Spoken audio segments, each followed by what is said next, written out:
Et bonsoir et bienvenue dans ce nouveau live de Planétéo. Je suis Théo et je vous accueille ce soir sur ma planète pour un nouveau live de lecture. Et oui, ce soir, et si on lisait le second livre de la jungle. Et ce soir, nous nous intéresserons à la sixième nouvelle de cette œuvre, à savoir Quickern. Et oui, c'est la sixième nouvelle du second livre de la jungle, mais c'est le cinquième live que j'effectue sur ce recueil de nouvelles. Voilou, si vous nous regardez en rediffusion sur YouTube, sachez que sont à votre disposition des timecodes dans la description, vous permettant d'aller tout simplement directement à la lecture et de zapper l'introduction, ou les pauses que je pourrais effectuer dans la lecture, même si ce soir je pense que, encore une fois, je vais faire la lecture d'une traite sans pause, étant donné que ce sont des nouvelles et qu'elles sont plutôt courtes en général. Nous verrons selon ma fatigue au cours de la lecture de ce soir. J'aviserai. Mais en tout cas, on commence comme d'habitude ce live avec une petite intro de 10-15 minutes où on va parler un petit peu de ce qui va arriver sur la chaîne, un petit peu des projets perso. Et comme d'habitude, on laisse le temps aux gens qui voudraient suivre le live en direct d'arriver.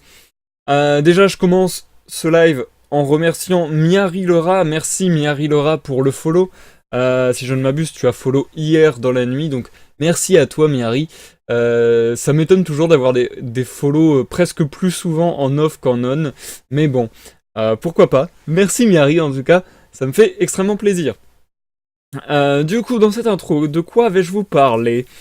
J'ai pas énormément de choses à vous dire, je peux simplement vous rappeler que demain sortira un nouveau chapitre de mon roman La paix sur Terre. Je continue de le publier au rythme d'un chapitre par semaine le mercredi sur Wattpad. Donc voilà, si mon roman La paix sur Terre vous intéresse, ou si vous ne connaissez pas, mais je peux vous en dire deux mots vite fait pour ceux qui ne connaîtraient pas. Mon roman, grosso modo, c'est une sorte d'autofiction. C'est-à-dire que je suis le personnage principal, mais je me suis imaginé, moi, dans un futur assez lointain, beaucoup plus vieux, en train de faire une sorte d'autobiographie. C'est pas vraiment une autobiographie, c'est, comme je le dis, c'est plus une autofiction. Mais voilà, vous pouvez un peu le voir de cette manière. Et je vais pas beaucoup plus donner de détails sur mon roman, parce que tout simplement ça risquerait de vous spoiler rapidement. Mais voilà, c'est un petit peu un roman un petit peu plus psychologique, entre guillemets, où on suit les pensées du narrateur. Voilou. Donc ça sera demain, ça sera le chapitre 10 déjà, si je ne m'abuse. On arrive bientôt à la fin d'ailleurs, je vous dis pas quand pour pas, encore une fois, gâcher l'effet de la fin, mais on arrive bientôt à la fin, ça je peux vous le dire. Ça me ferait un petit quelque chose certainement, mais bon, on en reparlera à ce moment-là, mais c'est quand même fou de me dire que, en janvier, j'ai écrit un roman, bon, très court, je le concède, mais quand même, c'est ce que j'ai écrit de plus long à l'heure actuelle, et que, bientôt, j'aurai fini de le publier, enfin ouais, ça fait un petit quelque chose, c'est étonnant. Bref, sinon, le projet d'album The First 24 Years est toujours d'actualité, mais c'est vrai qu'en ce moment, j'y travaille un petit peu moins. J'ai trouvé une compo qui me plaisait vachement bien ces derniers temps et que je joue en boucle. Mais c'est vrai que sinon, j'essaie de me diversifier. J'essaie de prendre du galon, entre guillemets, parce que au final, à avoir beaucoup travaillé sur quelques morceaux pour l'album, je vais pas dire que je me suis dégoûté, mais j'ai vraiment travaillé énormément pour des résultats qui ne me satisfaisaient pas complètement. Et du coup là, je suis un peu reparti en arrière, un petit peu reculé pour mieux sauter, c'est-à-dire que là en ce moment, je préfère prendre du temps à tout simplement apprendre des nouvelles chansons, apprendre de nouveaux accords à la guitare par exemple, ou apprendre de nouvelles techniques à la batterie, etc. Apprendre à chanter mieux, si possible, et notamment en ce moment, je m'intéresse beaucoup à essayer d'apprendre à chanter en jouant de la guitare en même temps, qui est vraiment pas facile.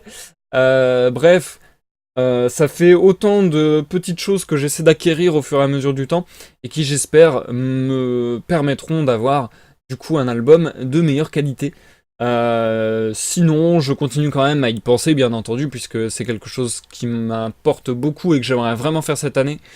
Et notamment, en ce moment, je suis en train de travailler sur, vous savez, les musiques que j'ai déjà publiées, grosso modo, je mets une image en fond, une image fixe. Et en gros, c'est un peu l'idée de faire une pochette d'album pour chaque chanson. Donc là, en ce moment, je suis en train de travailler la pochette d'album pour une chanson à venir. Realism of Multiplication, mais dans sa version définitive, puisque je le rappelle, la version démo est déjà disponible sur ma chaîne. Voilou. Et sinon, le plus gros le plus chaud, entre guillemets, le sujet le plus prenant en ce moment pour moi, c'est mon projet de jeu de société, de premier jeu de société, puisque j'espère en faire une longue série. Je regarde mon tableau, j'ai déjà 4 jeux de société qui commencent à être bien développés, notamment 3 qui sont quasiment finis. Et donc en ce moment, je travaille sur Surlo, activement. Je m'étais remotivé à faire une illu par jour ces temps-ci. Et vlati pas que ces derniers temps, au lieu de faire une illu, j'en ai fait 2. Et aujourd'hui, au lieu d'en faire une, j'en ai fait 7. Bon, après, c'était quasiment des illustrations identiques. Elles étaient très similaires. Et elles étaient très simples. Mais quand même, ça m'a fait bien avancer. Ce qui fait que en tout et pour tout, j'arrive doucement mais sûrement vers la fin de la partie illustration de mon jeu de société, en tout cas de la partie principale, c'est-à-dire que le jeu, je peux vous en dire un petit peu plus maintenant que justement je suis un peu plus avancé dans le développement, je peux commencer à vous lâcher des petites infos comme ça. Grosso modo, le jeu est un jeu donc sur l'eau de piraterie, mais plus que de la piraterie, c'est plutôt l'esprit partir à l'aventure en mer et un peu voir ce qui va se passer. Un peu vivre une aventure au gré de l'eau comme ça. Et donc, la map sera très interactive puisque elle sera formée de tuiles qui seront complètement interchangeables. Et à vrai dire, la mer, donc le plateau de jeu, ça sera une carte représentant la mer. Et donc, à vrai dire, la mer changera à chaque tour. C'est-à-dire qu'à chaque tour, des événements de la mer se produiront et changeront la disposition de la map. Donc voilà, ça va faire beaucoup de mouvements, beaucoup de tuiles à créer. Et justement, toutes ces tuiles, j'ai bientôt fini de les créer. Il y en a 120 en tout. Alors 120, c'est en comptant les doublons, etc. Il n'y a pas 120 genres de tuiles différents. D'ailleurs, je pourrais peut-être vous le dire vite fait. Ouais, il faudrait que je compte. Alors si je compte devant vous, c'est peut-être pas très intéressant. J'ai une feuille là juste devant moi. 1, 2, 3, 4, 5, 6. Je peux vous dire par exemple qu'il y aura 6 genres de tuiles marines, parce qu'elles sous-marines, pardon, parce que du coup elles sont partagées en catégories. Ça je vous expliquerai peut-être si un jour je vous parle vraiment en détail du jeu. On a également, je dirais, une bonne quinzaine, à vue d'œil comme ça, une bonne quinzaine de tuiles marines, du coup, et également une petite dizaine de tuiles aériennes, ainsi que quelques tuiles spéciales. Donc, vous voyez, ça fait beaucoup de travail d'illustration, ça fait au moins une trentaine d'illustrations, je pense, facilement. Donc c'était pas mal de temps à allouer à ce travail. Maintenant, comme je le dis, j'arrive vers la fin. Tout à l'heure, j'ai illustré les îles et les îles au trésor. J'ai illustré ces derniers jours la maladie. J'ai illustré ces derniers jours la tempête, par exemple. Comme ça, je vous donne un petit peu des petits indices de ce que pourra rendre le jeu. Il me reste à illustrer une rose des vents et un maelstrom. Et j'en aurai terminé avec les tuiles événements de la mer, on va dire. Voilou. Et du coup, ça va faire vraiment une grosse partie du job terminée. Et du coup, ça m'enchante parce que je pense que je vais bientôt commencer à songer à comment développer, comment publier et comment mettre en place un crowdfunding pour ce jeu, du coup. Je vous en reparlerai en temps voulu. Mais c'est vrai que ça me fait plaisir d'avancer et de voir que j'avance. Je m'en suis rendu compte vraiment limite d'un seul coup, entre guillemets. Je suis passé de « Oh là là, c'est super long » à « mais en fait, j'ai bientôt fini. » Donc, je suis assez content. Surtout que je vais pouvoir un petit peu changer de routine quotidienne, puisque là c'est un peu ma routine quotidienne de faire des élus. Et là, ça va un petit peu changer. Je vais encore faire des élus, mais des élus différentes, et c'est ça qui fait plaisir, puisque les élus des cartes, enfin des tuiles qui servent à faire la map du jeu, donc le plateau du jeu, sont très simplifiés, puisque ce sont des illustrations qu'on serait censé voir sur une carte au trésor, donc voilà, des illustrations relativement simples. Par contre, là, je vais m'atteler à des illustrations en couleur et un peu plus complexes, puisqu'il s'agira d'illustrer les cartes personnages que chaque joueur aura en sa possession. Pour le moment, 6 personnages différents. Waouh! 6 personnages différents, 3 réels et 3 fictionnels. Et à la limite, je pourrais vous dire petit à petit qui ils sont. Ou bien, alors je vais vous dire une chose à laquelle je songe ces temps-ci. Peut-être faire un live tout simplement dessin, où j'illustrerai une de ces cartes en live. En ce moment, c'est quelque chose qui me turlupine beaucoup, on va dire. J'ai vraiment envie de faire davantage de lives, mais des lives plus diversifiés.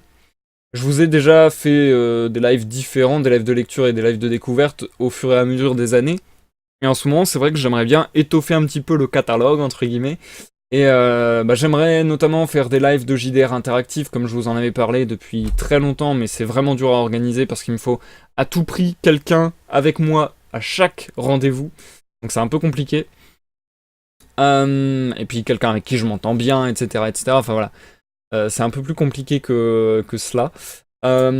J'aimerais également faire des lives de mini-concerts, ça pareil, je vous l'avais teasé il y a plus d'un an. Mais comme comme je vous l'ai dit tout à l'heure, je suis en train d'apprendre à chanter, à jouer de la guitare en même temps parce que je trouve ça vraiment compliqué.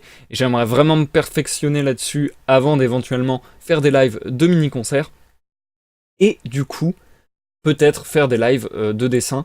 Sachant que j'aimerais aussi, mais là pour le coup mon PC ne tiendrait pas le choc, j'aimerais aussi faire des lives de gaming.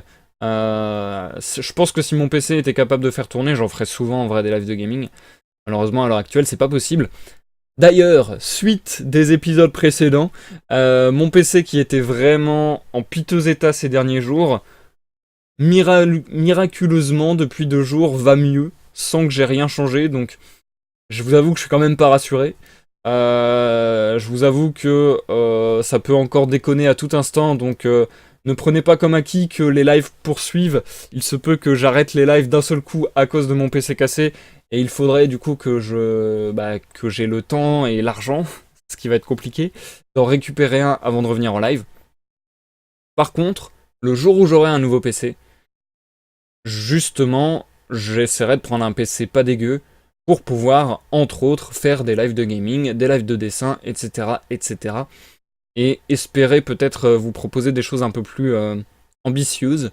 Et peut-être, je pensais à ça aussi ces derniers temps, peut-être redonner un nouveau coup de jeune à l'overlay. C'était, je crois, c'était la 2e ou 3e version de l'overlay que j'ai ici. Et peut-être que, voilà, ça commence à faire longtemps, ça doit faire bien un an.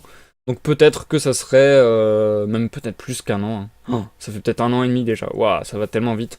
Mais en tout cas, voilà, ces temps-ci, j'y pense. Ce serait peut-être l'occasion de faire un nouvel overlay et de changer un petit peu, d'upgrader un petit peu, parce que j'ai pas envie de changer pour que ce soit juste différent.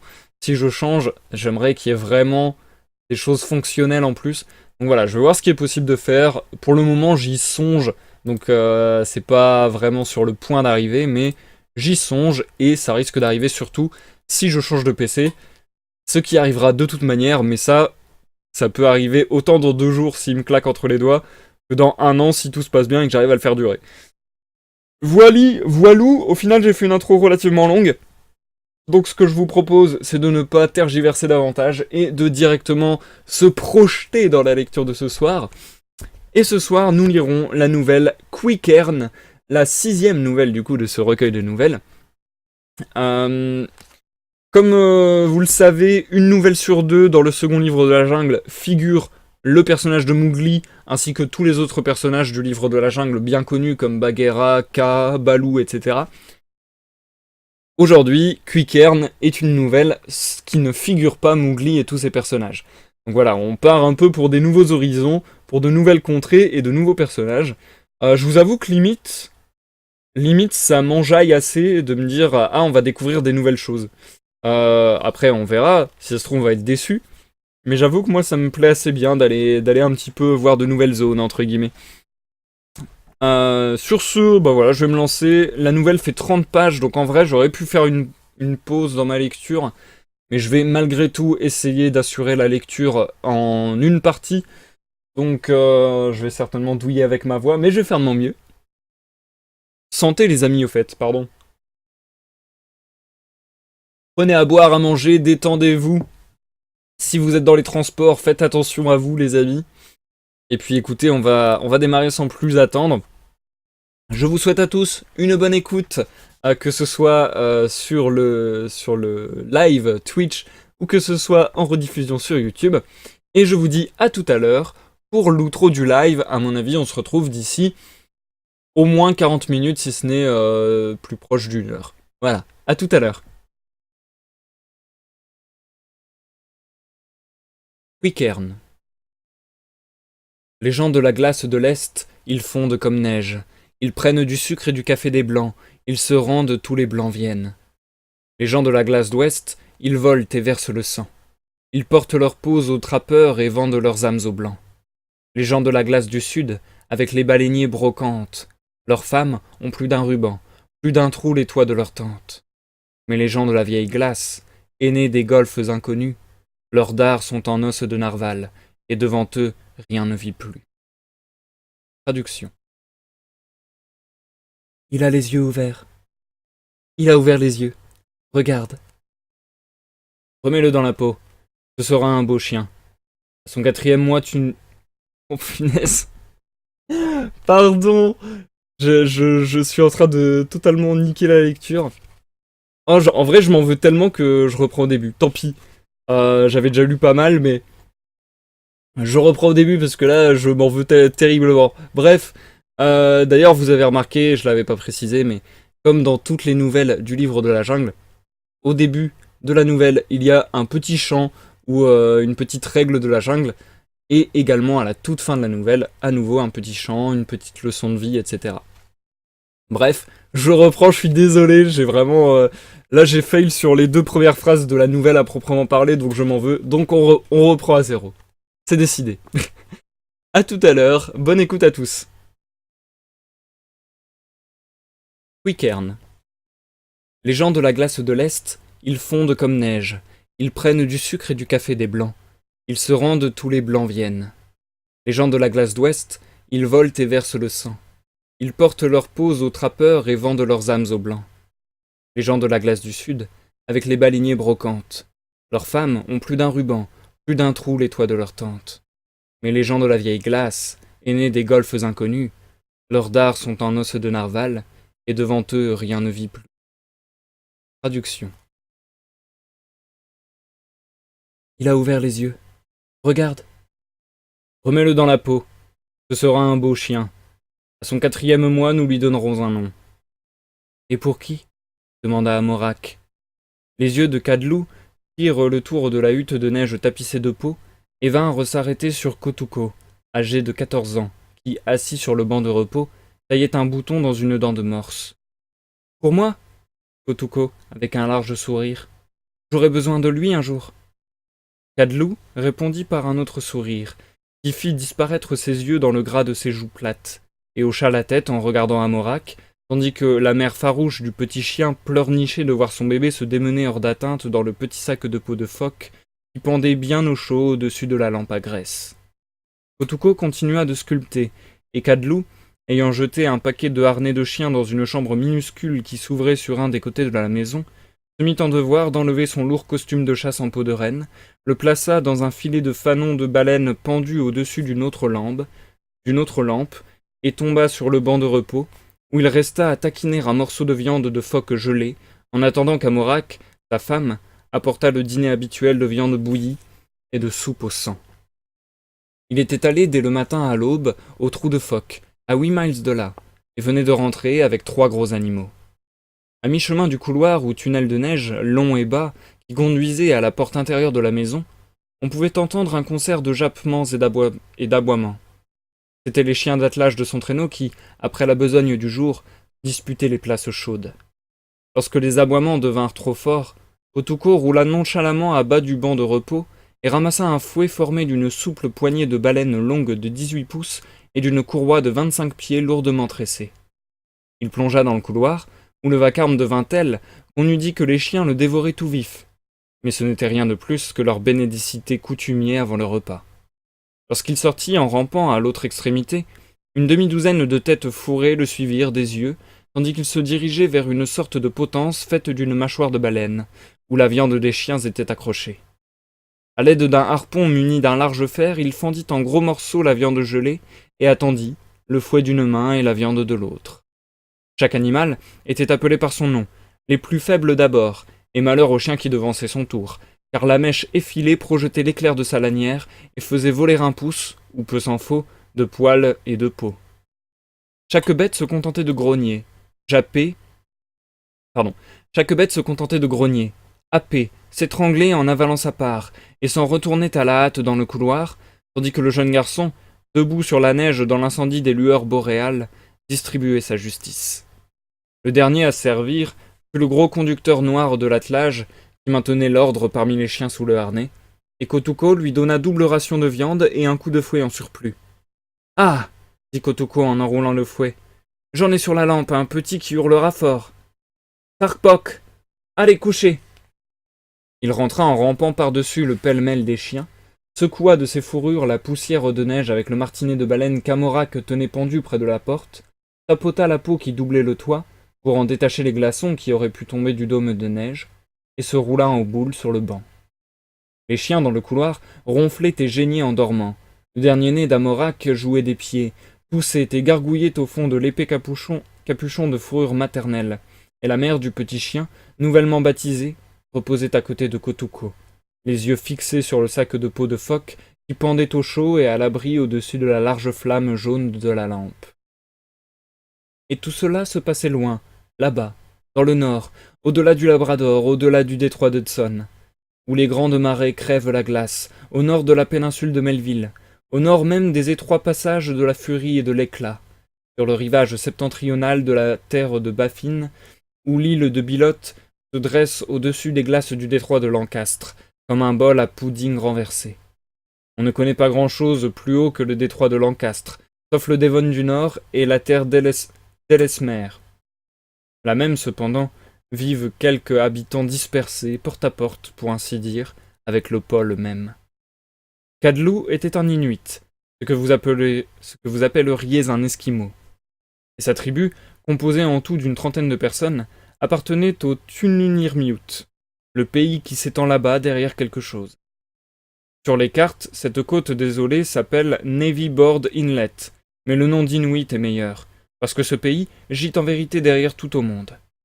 Pendant 9 mois de l'année, ce ne sont que glace, neige, coup de vent sur coup de vent, accompagnés d'un froid que ne peuvent imaginer ceux qui n'ont jamais vu le thermomètre descendre même à 0.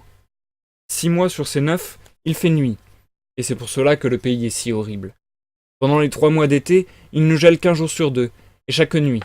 À ce moment, la neige commence à s'égoutter des pentes exposées au sud, quelques sols nains pointent leurs bourgeons laineux, une ou deux microscopiques joues-barbes font mine de fleurir, des plages de gravier fins et de pierres arrondies descendent vers la mer libre, et des galets polis et des rochers veinés se lèvent au-dessus de la neige granulée. Mais tout cela passe en quelques semaines. Bientôt le sauvage hiver revient verrouiller la terre, tandis qu'en mer les glaces se ruent dans les courants contrariés du large, se bloquent, se choquent, se rognent, se cognent, se broient et s'échouent, jusqu'à ce que tout gèle d'une pièce, sur 10 pieds d'épaisseur, du rivage à l'eau profonde. En hiver, Kadlou suivait les phoques jusqu'au bord de la banquise, et les harponnait lorsqu'ils montaient pour respirer à leur trou d'air. Le phoque a besoin d'eau libre pour y vivre et y prendre du poisson. Or, la glace s'avançait parfois sans une brèche à 80 miles de la terre la plus proche. Au printemps, ils abandonnaient, lui et les siens, la glace fondante pour les rochers de la côte, où ils dressaient des tentes de pause et prenaient des oiseaux de mer au piège, ou bien harponnaient les jeunes phoques qui se chauffaient sur les grèves. Plus tard, ils descendaient vers le sud, dans la terre de Baffin, chasser le renne et faire leur provision annuelle de saumon aux centaines de cours d'eau et de lacs de l'intérieur, et ils revenaient au nord en septembre ou octobre, pour la chasse du bœuf musqué et la pêche d'hiver. Ce voyage s'accomplissait en traîneaux à chiens, par traite de 20 et 30 miles, ou quelquefois le long de la côte, dans les grands bateaux de femmes, faits de peaux cousues, où les chiens et les bébés reposaient entre les pieds des rameurs, et où chantaient les femmes tandis qu'ils glissaient de cap en cap sur l'eau limpide et froide. Tout ce que les Tununir Mute connaissaient de raffinement venait du sud. Bois échoués pour patins de traîneau, pointes de fer pour le bout des harpons d'acier, chaudrons étamés dans lesquels on cuit la nourriture beaucoup mieux que dans les vieux ustensiles de marne savonneuse, pierres à fusil, briquets, et jusqu'à des allumettes, rubans de couleur pour les cheveux des femmes, petits miroirs à bon marché, et draps rouges pour border les jaquettes de cérémonie en peau de reine. Kallou faisait le commerce du précieux ivoire de couleur crème que donne la corne en spirale du narval, et des dents de bœuf musqué, qui ont autant de valeur que les perles, avec les Inuits du Sud. Et ceux-ci en trafiquaient à leur tour avec les baleiniers et les postes de mission des détroits d'Exeter et de Cumberland, de sorte que, grâce à cette chaîne, il arrivait qu'un chaudron, pris par quelques cuisiniers de navire au bazar de Bendry, pouvait aller finir ses jours sur une lampe à graisse, quelque part du côté le plus frais du cercle arctique. Kallou, bon chasseur, était riche en harpons de fer, en couteaux à neige, en dards pour prendre les oiseaux, et en toutes sortes d'autres choses qui facilitent la vie là-haut dans le grand froid. De plus, il était chef de sa tribu, ou comme ils disent, l'homme qui la connaît dans les coins par la pratique. Cela ne lui conférait aucune autorité, sinon que de temps en temps, il pouvait conseiller à ses amis un changement de terrain de chasse. Mais Kotuko, lui, en profitait pour régenter un peu, à la façon nonchalante des gras Inuits, les autres jeunes garçons. Quand il sortait la nuit pour jouer à la balle au clair de lune ou chanter la chanson de l'enfant à l'aurore boréale. Mais à 14 ans, un Inuit se sent un homme, et Kotubo en avait assez de fabriquer des pièges pour les oies sauvages et les renards bleus, et trop d'aider les femmes à mâcher les peaux de phoques et de rennes, ce qui les assouplit mieux qu'aucun autre procédé, tout le long du jour, tandis que les hommes étaient dehors à la chasse. Il voulait aller dans le Kwagi, la maison des chansons, où les chasseurs se réunissaient pour célébrer leur mystère, où Langkok, le sorcier, les faisait trembler des plus délicieuses terreurs une fois les lampes éteintes, alors qu'on entendait l'esprit du renne piaffer sur le toit et qu'un harpon, plongé dans la nuit noire, revenait couvert de sang fumant. Il voulait pouvoir jeter ses grosses bottes dans le filet, en prenant l'air soucieux d'un maître de maison, et se mêler au jeu des chasseurs lorsqu'ils entraient à l'occasion, le soir, s'accroupir autour d'une sorte de roulette de famille organisée au moyen d'un pot d'étain et d'un clou. Il y avait des centaines de choses qu'il voulait faire, mais les grands se moquaient de lui en disant « Attends d'être allé dans la boucle, Kotuko. Chasser n'est pas toujours prendre. » Maintenant que son père lui destinait un chien, les choses prenaient meilleure tournure. Un Inuit ne va pas à la légère faire cadeau à son fils d'un bon chien, avant que le garçon s'y connaisse un peu dans l'art de conduire. Et Kotuko se sentait plus que sûr de n'en rien ignorer. Si le petit chien n'eût pas été doué d'une constitution de fer, il serait mort à force d'être bourré et tripoté. Kotuko lui fabriqua un tout petit harnais muni de traits, et le remorquait partout sur le sol de la maison en criant « Aoua! Ya aoua !» battant à droite. « Choy choy! Ya choy choy !» battant à gauche. « Oa! Arrête !» Le petit chien n'aimait pas du tout cela, mais de menues tracasseries de cette sorte, c'était encore du bonheur à côté de ce qu'il attendait la première fois qu'on le mit au traîneau. Il s'assit tout simplement sur la neige et se mit à jouer avec les traits en peau de phoque qui rattachaient son harnais au pitou, la grosse courroie de l'arc du traîneau. Puis, l'attelage partant, le petit chien se trouva tout à coup bousculé par le lourd traîneau de 10 pieds, traîné et roulé dans la neige, tandis que Kotuko riait aux larmes. Vinrent ensuite des jours interminables, où le fouet barbare sifflait comme le vent sur la glace, où ses compagnons le mordaient tous parce qu'ils ne connaissaient pas l'ouvrage, où le harnais l'écorchait, et où n'ayant plus la permission de coucher avec Kotuko, il devait au contraire se contenter de la place la plus froide dans le couloir. Ce fut une triste époque pour le petit chien. Le garçon apprenait de son côté aussi vite que l'animal, bien qu'un traîneau à chien soit la chose la plus désespérante à conduire. Chaque bête, les plus faibles près du conducteur, est attelée à son propre trait. Celui-ci se rattache, en passant sous la patte gauche antérieure, à la courroie principale, où le fixe une sorte de bouton et de boucle qu'on peut glisser l'un dans l'autre d'un tour de main, en délivrant ainsi un chien à la fois. C'est là un point capital, car il arrive souvent à de jeunes chiens que le trait reste pris entre leurs jambes de derrière, où il peut les couper jusqu'à l'os. De plus, À tous, sans exception, il leur faut se visiter entre amis pendant le trajet, et ils sautent de ci de là parmi les traits. Puis ils se battent, et il en résulte quelque chose de plus difficile à débrouiller le lendemain qu'une ligne de pêche mouillée. On peut s'éviter beaucoup de peine par l'emploi savant du fouet. Tout jeune Inuit se targue d'être un maître de la mèche, mais s'il est facile de cingler à un but marqué sur le sol, il l'est moins d'attraper, en se penchant en avant, le chien rétif juste derrière les épaules quand le traîneau file à toute vitesse. Si on appelle un chien par son nom pour avoir rendu une visite, et que le fouet en atteigne maladroitement un autre, les deux videront la querelle sur le champ et arrêteront tout le reste. De même, si l'on voyage avec un compagnon, et que l'on s'en mette à causer avec lui, ou bien tout seul, et que l'on chante, les chiens feront halte, se retourneront, et s'assoiront pour écouter ce que vous avez à dire. Kotuko se fit emballer deux ou trois fois pour avoir oublié de caler le traîneau en arrêtant. Il brisa beaucoup de fouets et mit plusieurs courroies hors d'usage avant qu'on lui confiât un attelage complet de 8 et le traîneau léger. Il se sentit alors un personnage d'importance, et cœur hardi, coup d'agile, faisait voler le traîneau fumant sur le miroir sombre de la glace unie, au train d'une meute en pleine chasse. Il allait à 10 miles, au trou des phoques, et en arrivant au terrain de chasse, détachait d'un tour de main un des traits du pitou, délivrant le grand chef de fil noir, le plus intelligent de l'attelage à cette époque. Aussitôt que l'animal avait éventé un trou d'air, Kotuko retournait le traîneau, et enfonçait solidement dans la neige une paire d'andouillés, sciés aux pieds, qui se dressaient comme des poignées de voitures d'enfants, afin d'empêcher l'attelage de détaler. Puis il se mettait à ramper devant lui, pouce par pouce, et attendait jusqu'à ce que le phoque montât pour respirer. Alors, il plantait rapidement sa lance de haut en bas, la ligne suivait, et un instant après, il hissait son phoque au bord du trou, tandis que le chien noir venait l'aider à traîner le cadavre sur la glace jusqu'au traîneau. C'était le moment où les chiens restaient sous le harnais écumés et hurlaient dans le feu de l'excitation, et Kotuko leur appliquait la longue mèche comme une barre de fer rouge en travers des museaux, jusqu'à ce que le froid eût raidi le cadavre. Le plus dur, c'était de rentrer à la maison. Il fallait aider le traîneau chargé à travers la glace raboteuse, et les chiens s'asseyaient pour jeter des regards affamés sur le phoque au lieu de tirer. Ils finissaient cependant par atteindre la route nettement frayée par les traîneaux, qui aboutissaient au village, qu'un cas le long de la glace sonore, la tête basse et la queue dressée, tandis que Kotuko entonnait le Angutiuvaun Taina Taunane Taina, la chanson du retour du chasseur, et que des voix le hélaient de maison en maison sous le grand ciel terne et constellé. Kotuko, le chien, une fois parvenu à sa pleine croissance, eut aussi ses plaisirs.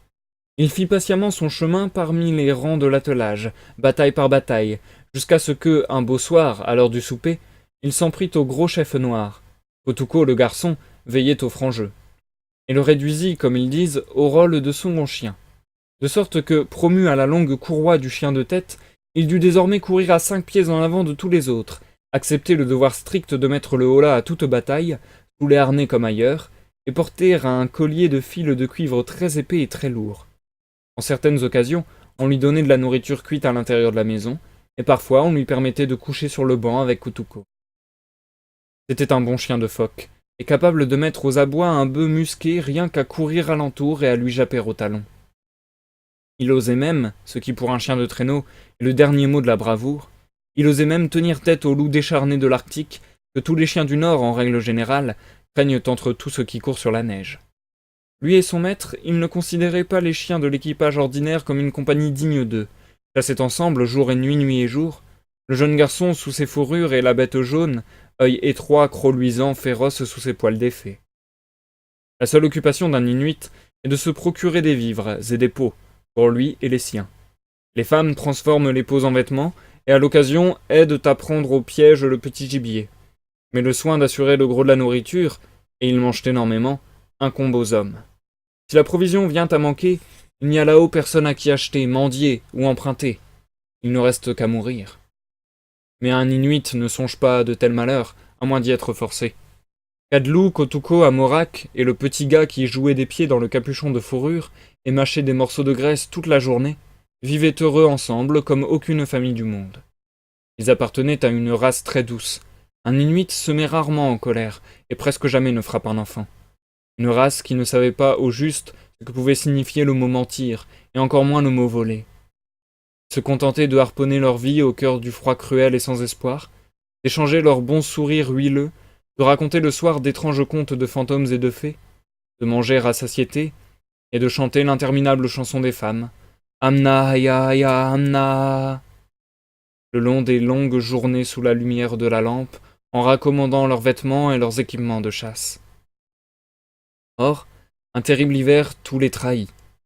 Les Tununirmiut, revenus de leur pêche annuelle du saumon, construisirent leur maison sur la glace nouvelle au nord de l'île de Bilot, prêts à marcher aux phoques dès que la mer gèlerait.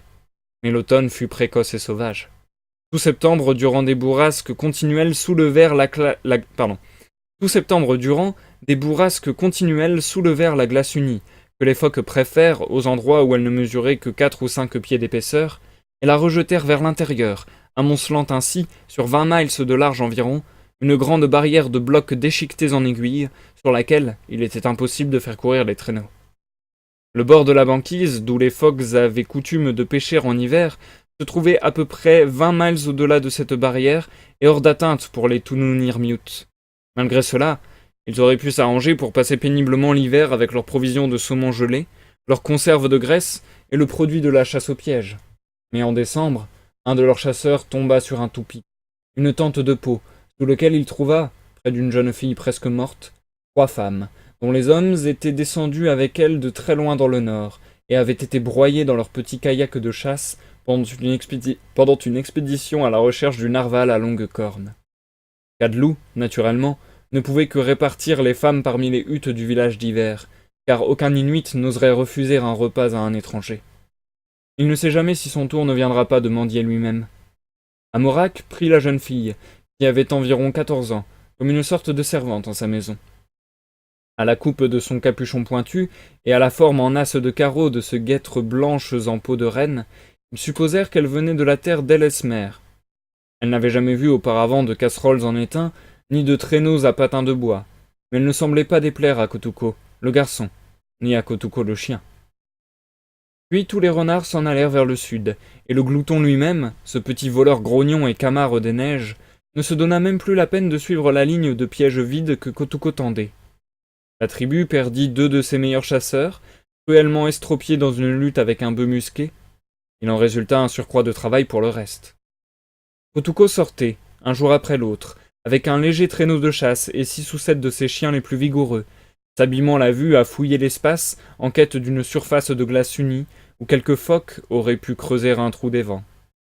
Kotuko, le chien, était de tous côtés, et dans le calme demeure des champs de glace. Kotuko, le garçon, pouvait entendre son jappement à demi étranglé d'impatience au bord d'un trou de phoque, à 3 miles de là, aussi distinctement qu'à ses côtés. Lorsque le chien avait découvert un trou, le jeune garçon se construisait un petit mur bas de neige, afin d'arrêter le plus fort de l'âpre bise, et là il attendait 10, 12, 20 heures, que le phoque montât pour respirer, les yeux rivés à l'imperceptible marque qu'il avait faite au-dessus du trou pour guider son coup de harpon, un petit tapis en peau de phoque sous les pieds, et les jambes liées ensemble dans le tutareang, la boucle dont les vieux chasseurs avaient parlé. Cela aide l'homme à tenir ses jambes immobiles pendant qu'il attend, et attend encore que le phoque à l'oreille si fine se dresse. Bien que cet exercice ne comporte aucune dépense de force, on n'aura pas de peine à croire que l'attente immobile dans la boucle, lorsque le thermomètre marque 40 degrés peut-être au-dessous de 0, soit la plus dure besogne que connaisse un Inuit. Quand un phoque était pris, Kotuko le chien bondissait en avant, sa courroie traînant derrière lui, et il aidait à tirer le corps jusqu'au traîneau près duquel les chiens, las et faméliques, reposaient maussadement à l'abri des glaçons soulevés. Un phoque, cela n'allait pas très loin, car chaque bouche dans le village avait droit à sa part. On n'en gaspillait peau ni tendon. Les morceaux réservés d'ordinaire aux chiens passèrent à l'usage des hommes. Amorak nourrissait l'attelage avec les lambeaux de peau de vieilles tentes d'été qu'elle tirait de dessous le banc de repos, et les bêtes hurlaient et hurlaient encore, et se réveillaient pour hurler de faim. On pouvait, aux lampes de hutte, s'apercevoir que la famine n'était pas loin.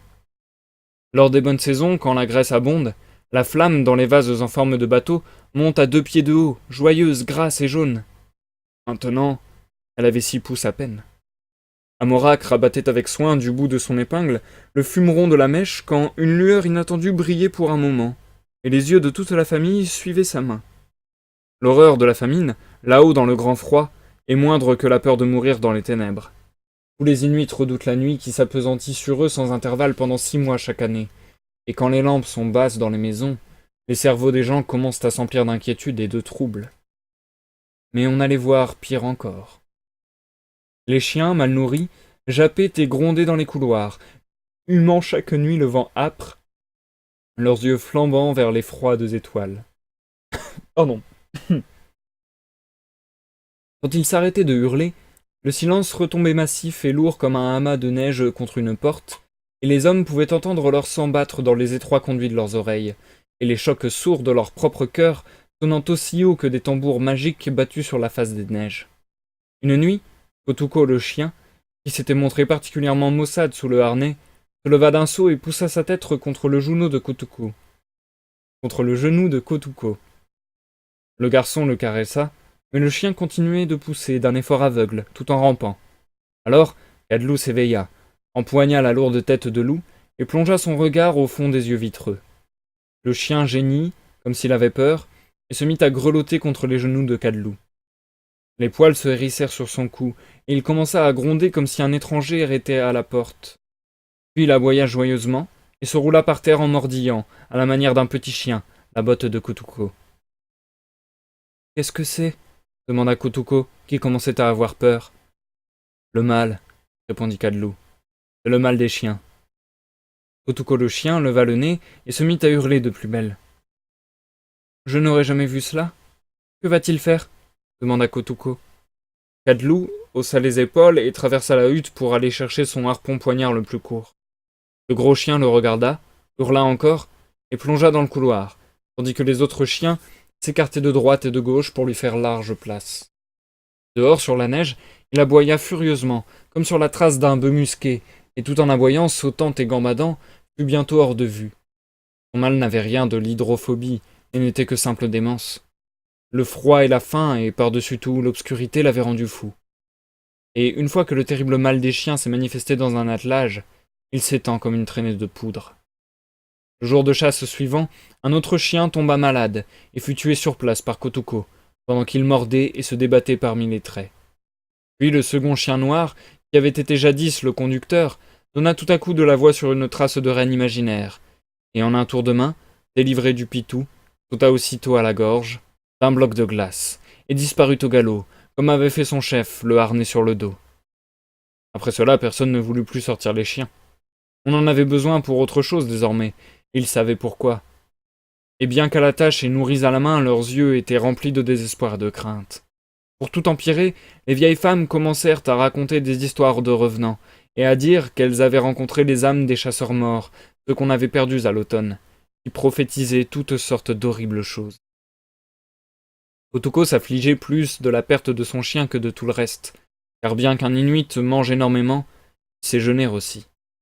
Mais la faim, l'obscurité, le froid, les intempéries affrontées agirent sur sa force de résistance, et il commença à entendre des voix à l'intérieur de sa tête, et à voir du coin de l'œil des gens qui n'étaient pas là. Une nuit, il s'était débouclé après 10 heures d'attente à l'orifice d'un trou aveugle, et se traînait en chancelant vers le village, malade de faiblesse et de vertige. Il fit halte pour s'adosser contre une grosse pierre roulée, posée à la façon des roches branlantes sur la saillie d'une pointe de glace. Son poids rompit l'équilibre de la pierre qui chavira lourdement, et comme Kotuko faisait un saut de côté pour l'éviter, elle glissa derrière lui, grinçante et sifflante, sur la glace en talus. C'en fut assez pour Kotuko. Il avait été élevé à croire que chaque rocher, que chaque galets renfermait un habitant, son Inua. C'est généralement une sorte de chose féminine à un œil, appelée une tornaque, et que, lorsqu'une tornaque voulait venir en aide à un homme, elle se mettait à rouler derrière lui dans sa maison de pierre, et lui demandait s'il désirait la prendre comme bon génie. Au dégel, en été, rochers et galets, étayés par les glaces, ne font que rouler et glisser sur toute l'étendue de la plaine, d'où, vous pouvez l'imaginer sans peine, cette croyance aux pierres vivantes. Kotuko entendait le sang lui bourdonner aux oreilles, comme il l'avait entendu tout le jour, mais il pensa que c'était la tornaque de la pierre qui lui parlait. Avant d'avoir atteint la maison, il avait tenu avec l'esprit, il n'en doutait pas un instant, une longue conversation, et comme tous les siens croyaient la chose très possible, il ne trouva personne pour le contredire. « Elle m'a dit, je saute, je descends de ma place sur la neige !» criait Kotuko, et ses yeux creux brillaient, comme il se penchait en avant dans la demi-nuit de la hutte. « Elle a dit, je vous mènerai au bon trou de phoque. Demain je vais sortir, et la tornaque me conduira. » Alors, Langkok, le sorcier du village, entra dans la hutte, et Kotuko raconta l'histoire une seconde fois. Elle n'y perdit rien. « Suis les Tornates, les esprits des pierres, et ils nous apporteront à manger de nouveau, » dit Langkok. Jusqu'à ce moment, la jeune fille qui était venue des pays du Nord avait passé ses journées près de la lampe, mangeant fort peu et parlant moins. Mais comme le matin suivant, Amorak et Kadlou chargeaient et ficelaient un petit traîneau à main pour Kotuko, après avoir emballé son attirail de chasse avec tout ce qu'il pouvait disposer de graisse et de viande gelée de phoque, elle s'empara de la corde pour le tirer, et vint se placer hardiment aux côtés du jeune garçon. « Ta maison est ma maison, » dit-elle, tandis que sur ses patins d'os, le petit traîneau grinçait et cahotait derrière eux à travers la sombre nuit arctique. « Ma maison est ta maison, » dit Kotuko, « mais je pense que c'est chez Senna que nous allons ensemble. Senna est la maîtresse du monde intérieur. Senna est la maîtresse du monde inférieur, et les Inuits croient que tous ceux qui meurent doivent passer une année dans son horrible empire avant d'aller au Quadliparmiut, le séjour bienheureux, où il ne gèle jamais, et où les reines gras accourent à votre appel. » Dans tout le village, les gens se criaient « Les Tornates ont parlé à Kotuko, ils vont lui montrer la glace libre, il nous ramènera le phoque. » Les voix se perdirent bientôt, englouties par les mornes et froides ténèbres, et Kotuko avec la jeune fille s'épaulèrent, tantôt raidissant la corde, tantôt laissant le traîneau glisser à travers la glace dans la direction de la mer polaire. Kotuko affirmait avec insistance que la tornaque de la pierre lui avait dit d'aller au nord. Aussi, est-ce vers le nord qu'ils allaient, sous les étoiles de Tuktukjung, le renne, que nous appelons la Grande Ourse. Jamais Européen n'eût réussi à faire 5 miles par jour sur des glaçons hachés et par-dessus les tas de neige aux arêtes coupantes. Mais ces deux-là savaient mieux que personne quel mouvement de poignet convient pour inviter un traîneau à tourner un hummock, quelle secousse l'arrachera d'une crevasse, et la force exacte que réclament les 2 ou 3 coups de lance tranquillement mesurés, qui ouvriront une issue possible lorsque tout paraît désespéré. La jeune fille ne disait rien, mais baissait la tête, et la longue frange en fourrure de glouton qui bordait son capuchon d'hermine volait autour de sa face brune aux larges pommettes. Le ciel, au-dessus d'eux, était d'un noir intense et velouté, qui s'éclairait au bord de l'horizon en longues bandes de rouge indien, où les grandes étoiles brûlaient comme des réverbères le long d'une rue. De temps en temps, l'ondulation verdâtre d'une aurore boréale roulait à travers le vide du haut firmament, claquait comme un pavillon et disparaissait. Ou bien un météore, plongeant de ténèbres à ténèbres, crépitait au passage, entraînant une pluie d'étincelles. Alors, il pouvait voir la surface hérissée et sillonnée de la banquise toute pointée et brodée d'étranges couleurs, rouges, cuivre, bleuâtre, mais à la clarté coutumière des étoiles, tout redevenait gris, uniforme, mordu de gel. La banquise, comme vous vous en souvenez, avait été battue et tourmentée par les gros temps de l'automne, au point de ne former plus qu'une sorte de tremblement de terre figé.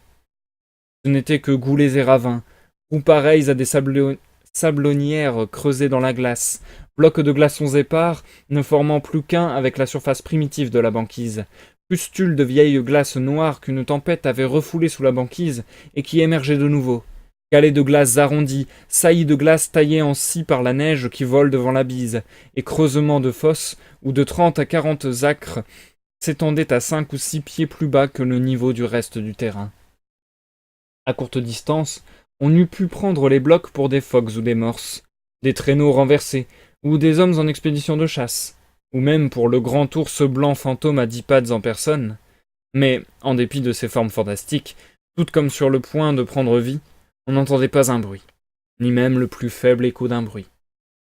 Et à travers ce silence et cette désolation, où flottait et s'évanouissait de soudaines lumières, le traîneau et les 2 jeunes gens qui le tiraient rampaient comme des choses de cauchemar. Un cauchemar de fin du monde à l'extrémité du monde. Lorsqu'il se sentait las, Kotuko bâtissait ce que les chasseurs appellent une demi-maison, une hutte de neige très petite, dans laquelle il se serrait avec la lampe de voyage, et il tentait de dégeler un peu de viande de phoque. Lorsqu'ils avaient dormi, ils reprenaient leur marche, 30 miles par jour, pour n'avancer que de 5 miles au nord. La jeune fille se taisait presque toujours, mais Kotoko se fredonnait ou entonnait tout à coup des chansons qu'il avait apprises dans la maison des chanteurs. Chansons de l'été, chansons du renne et du saumon, toutes cruellement déplacées en pareille saison. Il déclarait entendre la tornaque gronder sur ses talons, et parfois, comme un insensé, escaladait un hummock en agitant les bras et en criant des menaces. À dire vrai, Kotoko fut à très peu près fou pendant ces jours-là, mais la jeune fille tenait pour certain qu'il était guidé par son bon génie, et que tout arriverait à bonne fin. Aussi ne fut-elle pas surprise lorsque, à la fin de la 4e marche, Kotoko, dont les yeux flambaient comme des globes de feu dans les orbites, lui dit que sa tornaque les suivait à travers la neige sous la forme d'un chien à 2 têtes. La jeune fille regarda dans la direction que Kotoko montrait du doigt, et une chose, en effet, sembla glisser dans un ravin. Cela n'avait certainement rien d'humain, mais tout le monde sait que la tornaque se plaît à apparaître sous la forme d'un ours, d'un phoque ou de n'importe quoi d'approchant. Ce pouvait être l'ours blanc fantôme à 10 pattes lui-même, ou toute autre chose, car les privations avaient tellement affaibli Kotoko et la jeune fille qu'ils ne pouvaient guère se fier à leurs yeux. Ils n'avaient rien attrapé, pas même aperçu trace de gibier depuis leur départ du village. Leurs provisions ne pourraient durer une autre semaine et une tempête menaçait. Or, une tempête polaire peut souffler pendant 10 jours sans interruption, et tout ce temps, c'est mort certaine de se trouver dehors. Kotoko éleva une maison de neige assez grande pour y remiser le traîneau à main. Il n'est jamais sage de se séparer de ses vivres. Et, pendant qu'il façonnait le dernier bloc de glace qui forme la clé de voûte du toit, il vit une chose qu'il observait du haut d'une petite falaise de glace à un demi-mile de là. L'atmosphère était brumeuse. La chose semblait avoir 40 pieds de long et 10 pieds de haut, avec 20 pieds de queue et une silhouette au contour tremblotant. La jeune fille la vit aussi, mais au lieu de pousser des cris de frayeur, elle dit avec calme : « C'est Quickern. Que va-t-il arriver ? » ?»« Il va me parler, » répondit Kotoko. Mais le couteau à neige tremblait dans sa main, car pour grande que soit l'amitié qu'un homme se flatte d'entretenir avec des esprits étranges ou hideux, il aime rarement à être pris tout à fait au mot. Quickern, par-dessus le marché, n'est autre que le spectre d'un gigantesque chien édenté, sans poils sur le corps, qui habite, dit-on, l'extrême nord, et qu'on voit terrer dans le pays avant qu'il arrive des choses. Ces événements peuvent être bons ou mauvais, mais les sorciers eux-mêmes ne se soucient guère de parler de Quickern. Il rend les chiens fous. Comme l'ours fantôme, il a plusieurs paires de pattes d'extra, 6 ou 8, et la chose qu'il voyait sauter de haut en bas dans la brume avait plus de jambes que nul chien de chair et d'eau n'en a besoin. Kotoko et la jeune fille se blottirent en hâte dans leur hutte. Sans doute, si Quickern en eût voulu à leur personne, il eût pu la mettre en miettes sur leur tête. Mais l'idée seule d'un pied de neige entre eux et l'obscurité, inquiétante, leur était d'un grand réconfort. La tempête éclata dans un cri strident du vent, pareil au sifflet d'un train, et elle tint bon 3 jours et 3 nuits, sans varier d'un point de compas, sans mollir une minute. Ils alimentèrent la lampe de pierre entre leurs genoux, grignotèrent la chair de phoque tiédie, et regardèrent la suie noire s'amasser au plafond pendant 72 interminables heures. La jeune fille fit le compte des vivres dans le traîneau. Il n'en restait plus que pour la consommation de 2 jours, et Kotoko examina les pointes de fer et les attaches en air de renne de son harpon, de sa lance à phoque et de son javelot pour les oiseaux. Il n'y avait pas autre chose à faire. « Nous irons bientôt chez Senna. Très tôt, » murmura la jeune fille. « Dans 3 jours, nous nous coucherons et nous serons partis. La tornaque ne fera-t-elle rien pour nous ? Chante-lui une chanson d'Hancock pour la faire venir. » Il se mit à chanter, attaquant très haut sur le ton de hurlement des chansons magiques, et l'ouragan tomba lentement. Au milieu de la chanson, la jeune fille tressaillit, puis posa sa main enveloppée d'une mitaine et ensuite la tête sur le sol de glace de la hutte. Kotoko suivit son exemple, et tous deux restèrent agenouillés, les yeux dans les yeux, chaque nerf tendu à se rompre, écoutant. Il détacha une tranche mince du lacet en fanon de baleine qui fermait un piège à oiseaux posé sur le traîneau, et après l'avoir redressée, la fixa tout droit dans un petit trou à même la glace, en l'appuyant du bout de sa mitaine. C'était presque aussi délicatement ajusté que l'aiguille d'une boussole, et maintenant, au lieu d'écouter, il regardait. La fine tige trembla un instant, le plus léger frémissement du monde, puis vibra sans interruption pendant quelques secondes, reprit son immobilité, et se mit à vibrer de nouveau, en s'inclinant cette fois vers un autre point du compas. Trop tôt, Kotoko. Quelque grosse banquise se sera disloquée très loin d'ici. La jeune fille montra du doigt la baguette et secoua la tête. C'est la grande débâcle, dit-elle. Écoute la glace au-dessous, elle cogne. En s'agenouillant cette fois-ci, ils purent entendre les grognements sourds les plus bizarres et des coups qui semblaient frapper sous leurs pieds. Parfois on eût dit qu'un petit chien nouveau-né piaulait au-dessus de la lampe. Parfois on aiguisait une pierre sur de la glace dure. Puis reprenait comme des roulements de tambour voilés. Mais tout cela étiré, diminué, sons affaiblis qui auraient parcouru à travers une petite corne une distance longue et exténuante. Ce n'est pas couché que nous irons à Senna, Kotoko. C'est la débâcle. La tornade nous a trompés. Nous allons mourir. Si étrange que cela puisse paraître, tous deux se trouvaient aux prises avec le plus réel danger. Les 3 jours de tempête avaient refoulé vers le sud les eaux profondes de la baie de Baffin, et les tassé contre le bord de l'immense champ de glace qui s'étend de l'île de Bylot vers l'ouest. En outre, le fort courant qui prend naissance dans l'est, au large détroit de Lancastre, charriait avec lui sur une longueur de plusieurs miles ce qu'on appelle de la glace en paquets. Glace rugueuse, qui n'a pas gelé en champ.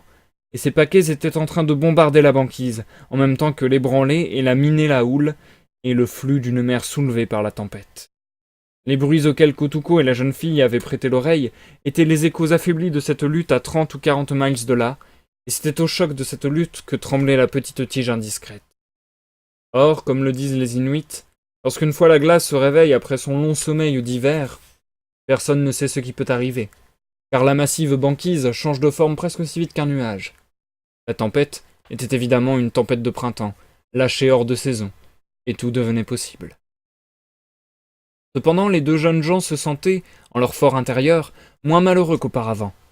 Si la banquise cédait, il n'y aurait plus ni attente ni souffrance.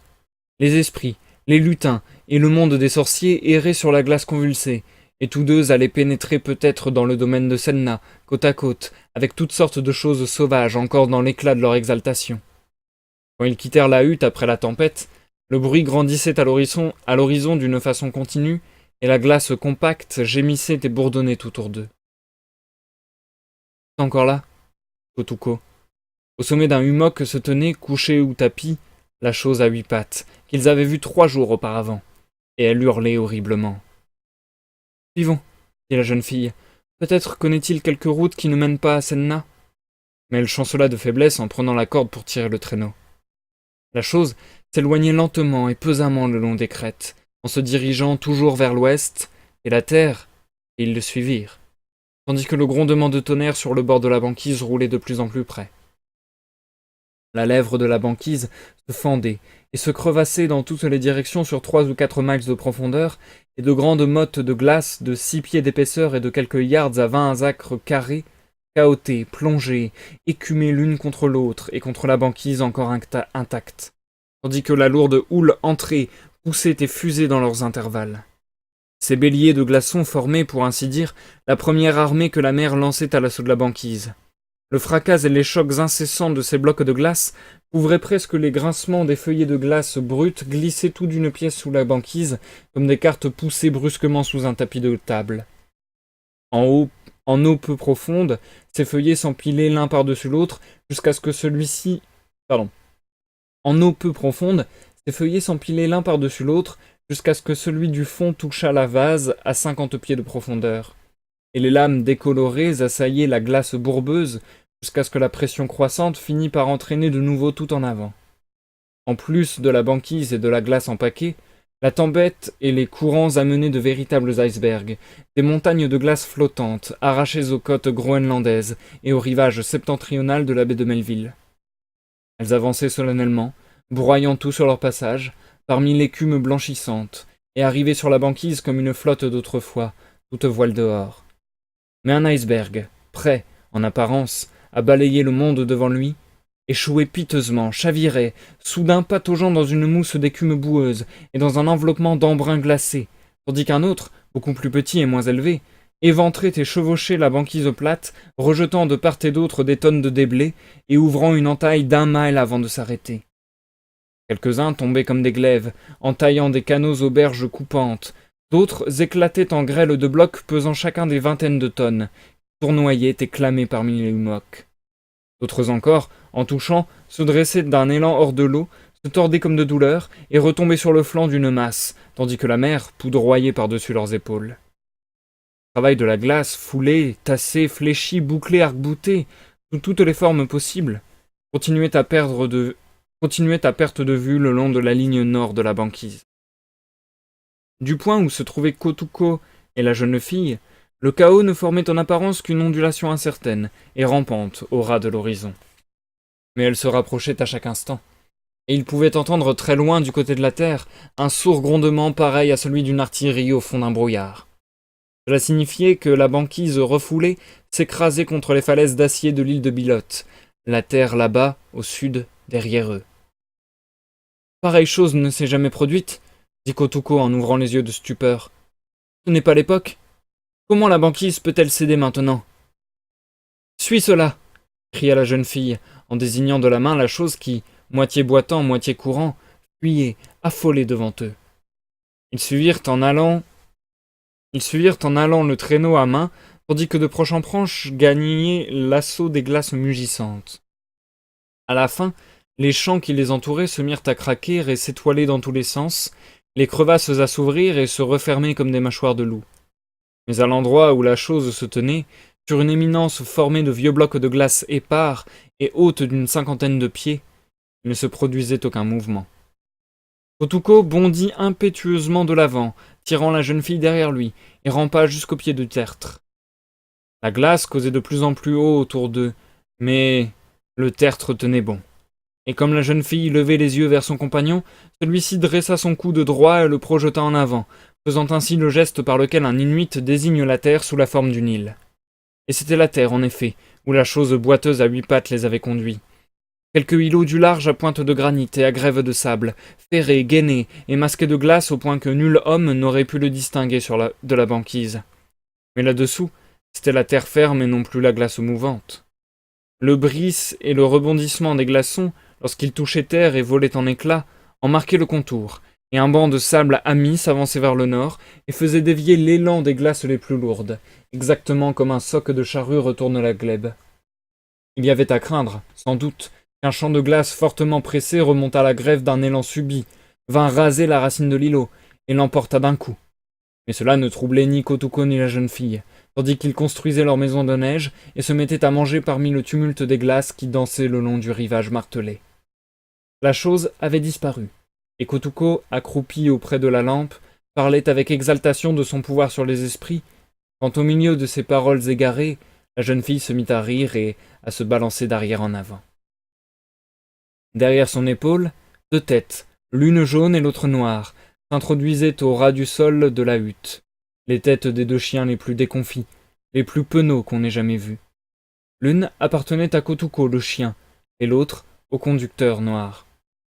Tous 2 étaient gras à présent, bien portants, et tout à fait revenus à leur état normal, mais accouplés l'un à l'autre de la plus étrange façon. Lorsque le conducteur noir s'enfuit, il avait encore, vous vous en souvenez, son harnais sur le dos. Il devait, après avoir rencontré Kotuko le chien, s'être amusé ou battu avec lui, car son nœud coulant d'épaule s'était pris dans le fil de cuivre tressé du collier de Kotuko, et s'était serré à fond de telle sorte qu'aucun d'eux ne pouvant atteindre le trait pour le ronger, chacun restait attaché flanc contre flanc au cou de son voisin. Cela, joint à la liberté de chasser pour leur propre compte, devait avoir contribué à les guérir de la folie. Il semblait en effet parfaitement raisonnable. La jeune fille poussa du côté de Kotuko les 2 bêtes, qui faisaient piteuse mine, et avec des sanglots de rire s'écria « Voilà Quickern, celui qui nous a conduits à la terre. Regarde ses 8 pattes et sa double tête. » Kotuko, à l'aide de son couteau, leur rendit la liberté. Ils se jetèrent dans ses bras, le jaune et le noir ensemble, en essayant d'expliquer comment ils avaient recouvré la raison. Kotuko passa la main sur leurs flancs lisses et bien en chair. « Ils ont trouvé à manger, » dit-il avec un sourire. « Je ne crois pas que nous allions si tôt à Sedna. C'est Matornak qui me les a envoyés. Ils sont guéris de leur mal. » À peine eurent-ils salué Kotuko de leur caresse que ces 2 animaux qui avaient été forcés de dormir, de manger et de chasser ensemble pendant les dernières semaines écoulées, sautèrent à la gorge l'un de l'autre, et la maison de neige fut témoin d'une belle bataille. « Des chiens à jeun ne se battent pas, dit Kotuko. Ils ont trouvé du phoque. Dormons, nous aurons à manger. À leur réveil, la mer libre battait la grève au nord de l'île, et toute la glace désagrégée avait été entraînée vers la terre. Le bruit du premier ressac est l'un des plus délicieux pour l'oreille d'un Inuit, car il annonce le printemps en route. Kotuko et la jeune fille se prirent les mains et sourirent. Franc et sonore, le grondement du flot parmi les glaçons leur rappelait le temps du saumon et du renne, et le parfum des sols nains en fleurs. Tant, au moment même qu'ils regardaient la surface de la mer commencer, tant le froid sévissait intense. Pardon. Pourtant, au moment même qu'ils regardaient la surface de la mer commencer, tant le froid sévissait intense à se prendre dans l'intervalle des blocs flottants. Mais on voyait sur l'horizon un vaste reflet rouge, la lueur du soleil englouti. C'était plutôt l'entendre bâiller dans son sommeil que le voir se lever en vérité, et la lueur ne dura que peu de minutes. N'importe, elle marquait le tournant de l'année. Et rien, il le sentait, ne pouvait changer cela. Kotuko trouva les chiens en train de se battre dehors, sur le cadavre encore chaud d'un phoque venu à la suite du poisson, qu'une tempête met toujours en mouvement. Ce fut le premier des quelques 20 ou 30 phoques qui atterrirent dans l'île au cours de la journée, et jusqu'à ce que la mer gelât pour de bon, il y eut des centaines de vives têtes noires qui flottaient, réjouies, sur l'eau libre et peu profonde, çà et là parmi les glaçons. C'était bon de se remettre à manger du foie de phoque, de verser sans y regarder la graisse dans les lampes, et de voir la flamme briller à 3 pieds de haut. Mais aussitôt la nouvelle glace en état de les porter, Kotuko et la jeune fille chargèrent le traîneau à main et firent tirer les 2 chiens comme jamais ils n'avaient tiré de leur vie, car il fallait redouter ce qui avait pu se passer dans le village. Le temps était toujours aussi impitoyable, mais on tire plus aisément un traîneau chargé de vivres qu'on ne chasse volontiers à jeun. Ils laissèrent 25 cadavres de phoques ensevelis dans la glace du rivage, tout prêts au besoin, et se hâtèrent vers le leur. Les chiens leur montrèrent la route, dès que Kotuko leur eut dit ce qu'on attendait d'eux, et bien que rien n'indiquât la terre, en 2 jours ils donnaient de la voix aux portes du village de Kadlou. 3 chiens seulement leur répondirent, les autres avaient été mangés, et les maisons étaient presque plongées dans l'obscurité. Mais Kotuko cria « Oya !» Viande bouillie. Et des voix faibles lui répondirent, et quand il fit l'appel du village nom par nom, à voix très distincte, il n'y avait pas de manquant.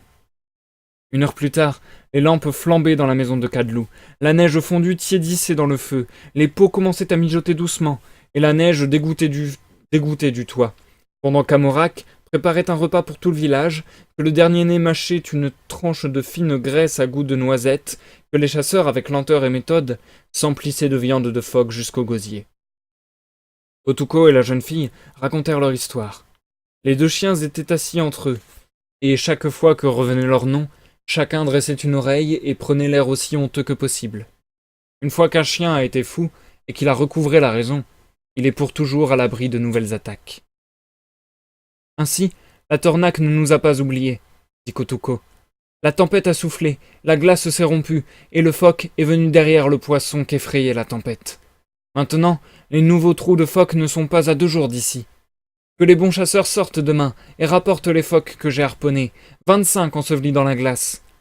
Lorsque nous les aurons mangés, nous irons tous à la suite du phoque sur la banquise.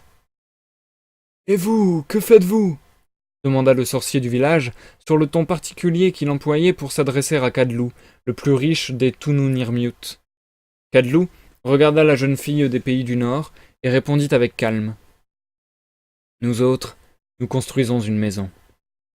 Il désigna le côté nord-ouest de sa maison, qui est celui qu'habite toujours le fils ou la fille mariée. La jeune fille ouvrit les mains, la paume en dessus, avec un petit hochement de tête désespéré. C'était une étrangère. On l'avait ramassée mourant de faim, et elle ne pouvait rien apporter dans le ménage.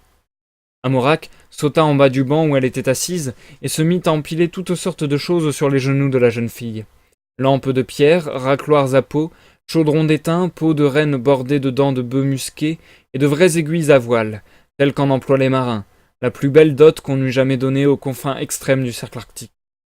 Et la jeune fille des pays du Nord pencha la tête jusqu'à toucher le sol. « Eux aussi !» dit Kotuko en riant et en faisant signe aux chiens qui poussèrent leur museau froid dans le visage de la jeune fille. « Ah !» dit Langcock avec une toux importante, comme s'il avait tout prévu dès longtemps. À peine Kotuko eut-il quitté le village, je me rendis à la maison des chanteurs, et là je chantai les paroles magiques. Je chantais durant toutes les longues nuits, j'invoquais l'ombre du renne. Sont méchants, qui firent souffler la tempête grâce à laquelle s'est disloquée la glace, et qui menèrent les deux chiens vers Kotuko, dans le moment où la glace allait lui broyer les os. C'est ma chanson qui attira le phoque derrière la glace rompue. Mon corps reposait tranquille dans le quaggi, mais mon esprit courait parfois sur la glace pour guider Kotuko et les chiens dans tout ce qu'ils faisaient. C'est moi qui étouffais. Tout le monde était repu et tombait de sommeil, aussi personne ne le contredit. Et Langcock se servit encore un nouveau morceau de viande bouillie et se coucha pour dormir auprès des autres dans la maison chaude, bien éclairée, qui sentait l'huile. Or, Kotuko, qui dessinait fort bien dans le style inuit, grava des images de toutes ses aventures sur une longue lame d'ivoire plat percée d'un trou au bout. Lorsque la jeune fille et lui remontèrent au nord vers la terre d'Ellesmer, l'année du grand hiver libre, il laissa l'histoire en images à Kadlou. Il la perdit sur le sable le jour où son traîneau à chien se brisa un été au bord du lac Nitiling à Nikosiring. C'est là que, le printemps suivant, la trouva un Inuit du lac. Celui-ci la céda à un homme d'Imigen, qui était interprète sur un baleinier du détroit de Cumberland, et ce dernier la vendit à Hans Olsen, depuis quartier-maître à bord d'un grand steamer qui emmenait des touristes au cap Nord en Norvège. La saison des touristes passée, le steamer fit le voyage de Londres en Australie, en relâchant à Ceylan. Et là, Olsen vendit l'ivoire à un bijoutier singalais pour 2 saphirs en imitation. Je l'ai trouvé sous des vieilleries, dans une maison à Colombo, et les traduit d'un bout à l'autre. Ngutivaun Taina. Ceci est une traduction très libre de la chanson du retour du chasseur, telle que les hommes la chantent après la chasse aux phoques. Les Inuits répètent toujours les choses indéfiniment. Nos gants sont raides de sang gelé, nos peaux de neige grise. Le phoque, on l'a rapporté du bord de la banquise. Aouyana, Hawa, Oahak, les chiens fendent la bise. Nous rentrons, les longs fouets font clic-clac du bord de la banquise. Nous avons traqué le phoque jusqu'à sa retraite surprise. Notre œil tint la cloche qu'il marqua au bord de la banquise. Harpon levé, le phoque vient au bord. Frappe bas, bonne prise. Ainsi fut-il joué, mis à mort au bord de la banquise. Nos gants se collent de sang gelé, nos cils de neige grise. Nous reverrons nos femmes rentrer au bord de la banquise. Aouyana, Hawa, Oahak, les chiens fendent la bise. Les femmes nous ont ailés déjà au bord de la banquise. Et c'est la fin de cette nouvelle, les amis. La fin de la nouvelle Quickern. Nous passons donc à l'outro de ce live.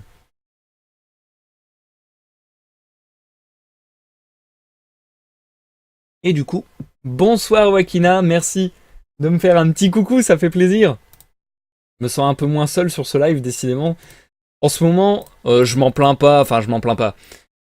Disons que c'est pas très agréable, mais bon, je vais pas m'en plaindre non plus. Mais c'est vrai qu'en ce moment, j'observe drastiquement une énorme baisse de viewers sur Twitch et sur YouTube encore pire. Je sais pas ce qui se passe. Autant il y a 2 semaines, étonnamment, j'ai eu une grosse montée de viewers et j'ai vraiment beaucoup gagné d'abonnés sur YouTube, etc. Il y avait régulièrement des commentaires, etc. Mais là, j'avoue que depuis, on va dire, 5 jours, j'ai l'impression que j'ai plus personne avec moi en live, j'ai plus personne sur YouTube. Ça m'attriste pas, mais disons que c'est pas hyper agréable non plus de live entièrement tout seul. Mais bon, ça arrive. C'est très bizarre à raconter. Enfin, c'est très bizarre à... Il n'y a pas de raison, je trouve, il n'y a pas vraiment de... C'est pas rationalisable, entre guillemets. C'est vrai que... Il y a des moments où ça marche très bien, il y a des moments où ça marche pas du tout. Et je sais pas trop pourquoi, parce que entre les moments où ça marche très bien et les moments où ça marche pas du tout, bah je change strictement rien. Donc je sais pas. Bref. En tout cas, merci Wakina d'être passé, parce que du coup, ça me fait plaisir de parler un petit peu à quelqu'un. J'espère que tu vas bien. En ce moment, il y a pas mal de temps mort. Ah ouais? Ok. Wakina, n'importe quoi. Wakina qui dit, mais en vrai, c'est parce que les gens ont été trop éblouis par ta stature. N'importe quoi. En tout cas, je vais le faire encore une fois. Enfin, je l'ai déjà fait lors du live précédent d'ailleurs, mais je vais le faire tant que tu es là, Wakina. Encore merci Wakina, vous pouvez tous remercier Wakina, c'est grâce à elle si mon PC s'en était remis il y a de cela quelques temps, et c'est grâce à elle que on va peut-être pouvoir faire tenir mon PC encore quelques temps. Donc c'est en partie grâce à elle que les lives continuent normalement. Et du coup, bonsoir Zikael So Famous, bonsoir, j'espère que tu vas bien. Si je ne m'abuse, c'est ton premier message dans le chat. Il me semble que tu avais follow il y a de cela une grosse semaine. Donc ça me fait plaisir de te voir, j'espère que tu vas bien. Et bienvenue parmi nous tout simplement. Malheureusement, tu arrives à la fin de ce live, cher ami. Et du coup, pour revenir sur la lecture qui nous a occupé ce soir, à savoir la nouvelle Quickern, elle est particulièrement à mon goût, je l'avoue. Je pense même, alors même qu'il n'y a pas Mowgli, etc. Mais je pense même que c'est ma nouvelle favorite du second livre de la jungle pour le moment. C'est marrant d'ailleurs parce qu'il y avait un petit peu son homologue dans le premier livre de la jungle, puisque dans le livre de la jungle, il y avait la nouvelle Le Phoque Blanc. Et donc aujourd'hui on a lu Quickern dans le second livre de la jungle, et ces deux nouvelles un petit peu en dehors des autres nouvelles qu'on a pu lire, dans le sens où le livre de la jungle, quasiment toutes les nouvelles se passent en Inde, et vraiment dans la jungle, à proprement parler, alors que là on nous parle toujours du règne des animaux en quelque sorte, sauf que c'est pas du tout, enfin c'est totalement délocalisé, puisque on est parti sur les terres des Inuits, sur les terres arctiques. Et perso, j'aime beaucoup ça, je trouve que ça fait vraiment un dépaysement par rapport à toutes les autres nouvelles. Et je dois avouer que la nouvelle de ce soir m'a particulièrement plu, justement parce que je pense que Rudyard Kipling devait être très très bien informé sur l'organisation des tribus inuites, etc. Et du coup, ça l'a aidé à rendre son texte vachement intéressant, enfin en tout cas pour ma part, puisque, je l'avais déjà dit, Rudyard Kipling, je trouve qu'il est moins doué dans les longues descriptions que dans les dialogues. Mais là, ce soir, il y a eu beaucoup de descriptions, mais beaucoup de descriptions que j'ai trouvées vraiment intéressantes. Et c'est un petit peu une œuvre, enfin, la nouvelle de ce soir, c'est un petit peu, un texte au fil de l'eau, comme j'aime à appeler ça. C'est-à-dire, il se passe pas forcément grand-chose, mais on vit vraiment l'aventure avec les personnages. Et petit à petit, on découvre plein de choses. Moi, j'aime beaucoup ces romans-là qui prennent le temps comme ça. Je sais même pas vraiment décrire d'où me vient ce sentiment, mais par exemple, à la lecture de cette nouvelle, ça m'a un petit peu fait penser au roman Le vieil homme et la mer d'Ernest Hemingway, qui est l'un des romans que j'ai préféré de ma vie, je crois, alors qu'il ne se passe rien, enfin, entre guillemets, qu'il se passe rien. Et j'aime vraiment bien cette ambiance lancinante, mais pas emmerdante. Et c'est vraiment... pour moi, c'est la preuve d'un grand texte, de justement savoir faire ce rythme lent, ce rythme lancinant, sans que ce soit chiant. Et je trouve que là, c'est particulièrement réussi. Je pense vraiment que Quickern, c'est ma nouvelle favorite pour le moment de ce recueil. Et personnellement, j'ai bien kiffé, et en plus... Là où j'ai peut-être du coup encore davantage kiffé que la nouvelle du Phoque Blanc dans le premier opus, c'est tout simplement que là, on en apprend encore davantage sur la culture. Ça a l'air d'être... ça a l'air d'être beaucoup plus documenté, entre guillemets. Alors à la fin, sur la dernière page, il y a un petit paragraphe pour nous expliquer comment le récit est venu aux oreilles du narrateur. Est-ce que du coup, c'est un véritable récit qui serait arrivé aux oreilles de Kipling et qu'il nous transmettrait tout simplement, qu'il nous traduirait, comme il le dit à la fin de la nouvelle? Je sais pas exactement, mais en tout cas, vachement intéressant, vachement documenté. Et ce que j'ai particulièrement aimé, c'est le folklore inuit, parce que personnellement, je connaissais pas du tout. Et je le trouve vachement riche et vachement intéressant, justement. Je pensais peut-être pas qu'il y aurait ce genre de choses. Enfin, il y a du folklore dans toutes les cultures, mais c'est vrai que j'aurais pas forcément imaginé un folklore à base de fées, entre guillemets, de lutins, etc. Et je pensais pas que c'était autant poussé dans la culture inuite.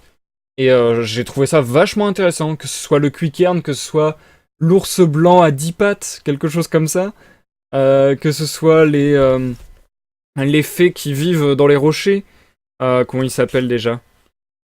Bon, voilà, j'ai pas réussi, les Tornacs, j'ai pas réussi à tout retenir, mais en tout cas, tout ça, je le trouve vachement intéressant. Et je trouve aussi que c'est une teinte qu'on n'a pas dans le livre de la jungle d'habitude, ce côté ouais, folklore et presque surnaturel, entre guillemets, en tout cas, le monde des esprits du petit peuple. Donc moi perso, c'est des teintes d'histoire qui me plaisent beaucoup. Bref, en dernier mot, je n'ai rien à ajouter. Quickern et le live de ce soir m'étaient très agréables, donc ça fait plaisir. Tchoutoum. Zikael So Famous, oui, je suis tombé sur ta chaîne YouTube. Ok, Zikael, bah ça me fait plaisir du coup de voir que des gens font le trajet de YouTube à Twitch. En général, c'est l'inverse. En général, les gens viennent de Twitch sur YouTube. Mais du coup, bah, ça fait plaisir, ça fait plaisir. Si c'est pas trop indiscret, n'hésite pas à me communiquer sur quelle vidéo tu es tombé, ça me ferait plaisir de savoir. Et bah, j'espère que ça te plaît. En tout cas, bah, si t'as follow et si t'es là ce soir, je suppose que ça te plaît. Mais encore une fois, merci pour ton follow, ça fait extrêmement plaisir. Et ça me fait vraiment, vraiment sincèrement plaisir à chaque fois d'accueillir de nouvelles personnes. En fait, c'est ça que je kiffe. C'est con, mais il y a un live il y a pas longtemps qu'on a fait où on était pas mal nombreux. Et j'avais vraiment kiffé ce côté. Il y a des anciens qui reviennent une fois de temps en temps. Il y a des gens qui sont là limite à chaque live. Il y a des nouveaux. Et j'aime bien ce mélange de communautés, je trouve ça vachement intéressant. Enfin bon. Bref. Du coup, c'est un réel plaisir. Et du coup, Zikael avec l'appel de Cthulhu. Ah, c'est intéressant ça. En général, les gens me trouvent par rapport à Dracula ou Frankenstein. Du coup, ça me fait plaisir que ça change un petit peu d'œuvre. Ok, bah c'est cool que tu m'aies découvert par l'appel de Cthulhu. Bah du coup, peut-être que des prochaines... Enfin, il y a d'autres lectures que j'ai faites qui peuvent déjà te plaire, je pense. Mais peut-être qu'une lecture à venir te plaira, à savoir La Métamorphose, une nouvelle de Kafka. Je pense que ça devrait te plaire. Bon, c'est pas du tout dans le même délire que Cthulhu, mais je trouve qu'il y a le même côté bizarrerie. Enfin, en tout cas, c'est l'image que je m'en fais, j'ai jamais lu du Kafka, mais il me semble. Voili voilou. D'ailleurs, oui, c'est la remarque que je me faisais aussi. Mais aussi, c'est parce que à chaque fois que ça se passe dans la neige, finalement, dans un univers polaire, ça m'y fait penser. Ça m'a fait penser également aux Montagnes de la Folie de Lovecraft, qu'on a lu également en live, et qui est donc également disponible en rediffusion sur ma chaîne YouTube. Et ouais, ça me fait également penser à ça. Et en même temps, voilà, tout est dans tout est dans la glace, donc c'est logique que ça me fasse penser à ça, mais c'est vrai que ça installe quelque chose de particulier. Je sais que par exemple Mirani, que vous avez déjà pu voir sur mes lives, est en énorme kiff sur le désert. Et pour lui, rien que le lieu désert, entre guillemets le désert en tant qu'endroit, pour lui c'est déjà l'émerveillement total. Le désert dans sa tête, ça l'ouvre à plein de choses qui l'intéressent et qui le font vibrer, quoi. Et c'est vrai que moi, avec le désert, j'ai peut-être un peu moins ça. Mais je retrouve un peu ce sentiment au travers des nouvelles ou des œuvres littéraires qui traitent de la glace. Je trouve ça limite, pas des banquises, etc. Je trouve ça limite encore plus exotique. Et ça me fait limite encore plus rêver, entre guillemets. Alors que dans la vraie vie, je suis un gros frileux et que j'adore quand il fait chaud, mais je sais pas, je trouve qu'il y a vraiment un côté poétique et encore plus exotique quelque part. Et c'est vrai que les œuvres qui se passent sur la banquise, justement, par le fait que ça se passe dans ce lieu, dans cet endroit, ça intime forcément une ambiance à l'œuvre. Et je trouve que, bah, notamment pour cet aspect lancinant, c'est un bon setup, entre guillemets. Enfin bon, bref. Je m'emballe peut-être, mais c'est vrai que je pense, en tout cas, que, en partie, le lieu d'une œuvre, le lieu d'action, disons, pas influence, mais encadre, enfin ouais, ambiance d'une certaine manière l'action en elle-même. Et du coup, quand l'action, le lieu et le style de l'auteur se marient parfaitement, bah ça rend des textes vachement sympas. Comme ce soir, c'était le cas avec Quickern et le second livre de la jungle. Je vais m'arrêter pour le live de ce soir, les amis. Wakina, Quickern me fait penser à Cusco quand ils apprennent le langage des écureuils. Alors là, j'avoue que j'ai pas la ref pour le coup. Ah oui, d'ailleurs, ça me fait penser, je voulais dire aussi, dans cette nouvelle, j'espère que vous avez réussi à me suivre et que j'ai pas fait trop d'erreurs parce que j'avoue que en général, quand c'est des noms anglais, des noms allemands, des noms russes, ça passe encore. Voilà, quand ce sont des noms de ces cultures, j'arrive à les prononcer relativement naturellement, sans problème. Par contre, là, j'avoue que les sonorités inuites, j'y suis pas habitué. Donc j'espère que j'ai rendu justice et j'espère que j'ai pas été trop en galère sur la prononciation des noms propres de la culture inuite. Mais voilà, voilou. En tout cas, on en a enfin, c'est con, mais moi j'ai l'impression d'en avoir appris vraiment beaucoup et ça me donne envie de m'intéresser davantage à la culture inuite. Donc ouais, j'ai vraiment kiffé cette lecture en vrai. Enfin bon, bref, je me répète, mais voilà. Zikael, après j'ai écouté le portrait de Dorian Gray, même si je l'avais déjà lu 3 fois. Ah oui, t'es déterminé. Ah ouais, t'es un gros fan du portrait de Dorian Gray. Après, je peux te comprendre, hein, moi aussi j'ai bien kiffé. Wakina, le lieu pose une ambiance, c'est comme en illustration. Ouais, mais ouais, clairement. Je trouve que ça a vachement d'importance. Enfin bref, sur ces bonnes paroles, chers amis, je ne vais pas faire durer le live trop longtemps, étant donné que la lecture n'a pas duré si longtemps que cela. Je vais abréger. Ah, intéressant, Zikael, gros fan d'Oscar Wilde. Moi, j'aime bien Oscar Wilde, mais pour le coup, j'ai lu uniquement le portrait de Dorian Gray, donc je sais pas si j'aimerais d'autres œuvres d'Oscar Wilde. Je sais qu'il y a beaucoup de... Bon, je suis pas original, hein, mais il y a beaucoup de citations d'Oscar Wilde qui me plaisent beaucoup. Faudrait que j'essaie de lire autre chose d'Oscar Wilde un jour, tiens. Là, comme ça, j'ai même pas un seul titre d'autre chose d'Oscar Wilde. Bon, bref. En tout cas, sur ce, les amis, nous nous laissons.